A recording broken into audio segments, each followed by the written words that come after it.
سلام ستړي مشي ستاسو په امر بولم د نن ورځو مهمو خبرونو ته بسم الله الرحمن الرحیم. وحید عمر وایي طالبان د پلمې نه لاټوي ګام دی واخلي. افغان حکومت وایي چې طالبان د په لوی لاس د سولې د بین الافغاني مذاکراتو پر وړاندې خنډونه نه جوړوي. د افغانستان ولسمشر سلاکار وحید عمر نن په یوه خبري غونډه کې وویل افغان دولت د پلای په ټاکلو خپل مسؤلیت ترسره کړ او په وینا یې اوس د طالبانو وار دی چې خپل پلاوی وټاکي.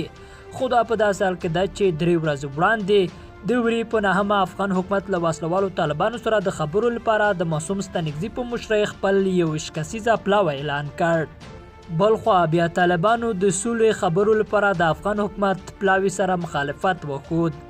وسلوالو طالبانو رسنیو ته په استولي خبرپاڼه کې د سولې لپاره د افغان حکومت له پلاوي سره مخالفت ښودلی او د افغان حکومت له لوري د پلاوي ټاکل یې له امریکا سره د شوي هوکړې خلاف بللی دی. خبرپاڼه کې راغلی افغان حکومت د افغانانو خپلمنځي خبرو کې د یوې ډلې په توګه ګډون کولی شي او په وینا یې سولې ته د رسیدو لپاره باید موافقه داسې ټیم جوړ شي چې د ټولو جهادونو استازولي وکړي.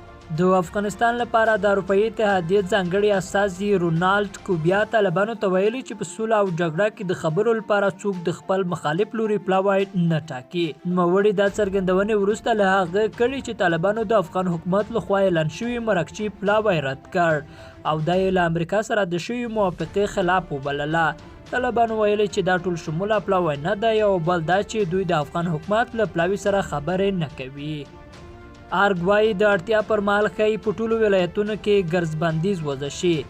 ولسمشر غني له والیانو سره د ویډیو کانفرانس لارې خبرو پر مهال ویلي چې د کرونا پر وړاندې افغان حکومت باید خپله مبارزه وکړي او په دې برخه کې د بهرنیو د مرستې په تمه نه شي.